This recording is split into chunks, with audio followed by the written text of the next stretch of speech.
Le défi d'être rasé Leucan, c'est la campagne principale de l'organisation. Chaque année, c'est près de 45 de nos revenus qu'on va chercher avec le défi d'être rasé. Donc ça, là, c'est des milliers de personnes chaque année qui acceptent de poser le geste de se raser les cheveux.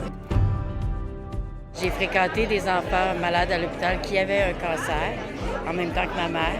Et je me suis dit qu'un jour, j'allais les aider le mieux possible. En étant grand-mère de 6 petits-enfants, ça nous touche. J'ai promis que je devrais tant qu'il y aurait des enfants malades.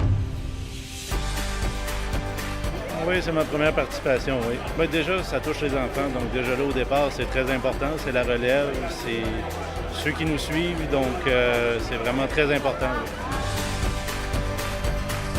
Mes petits-enfants, eux autres, mes deux petites filles l'ont fait il y a 2 ans. Fait que là, ils trouvent qu'un moment bien cool. Fait que j'encourage La fierté. Moi, c'est de la fierté. La fierté de enfin l'avoir fait. Je voyais que le monde était là pour supporter. Il y avait beaucoup de monde à la salle qui avait encouragé aussi. Donc, non, c'était une belle expérience à refaire.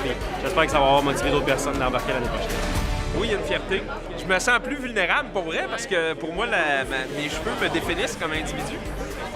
Mais je me sens très vivant et très privilégié d'avoir participé. C'est vraiment de dire aux enfants, votre image corporelle, elle est modifiée par la maladie, vous perdez vos cheveux, mais c'est juste des cheveux. Ça repousse, on vous le montre, c'est pas si grave que ça, nous aussi on le fait. Donc ce message-là est très porteur et très fort pour les enfants et pour les adolescents qui sont atteints de cancer.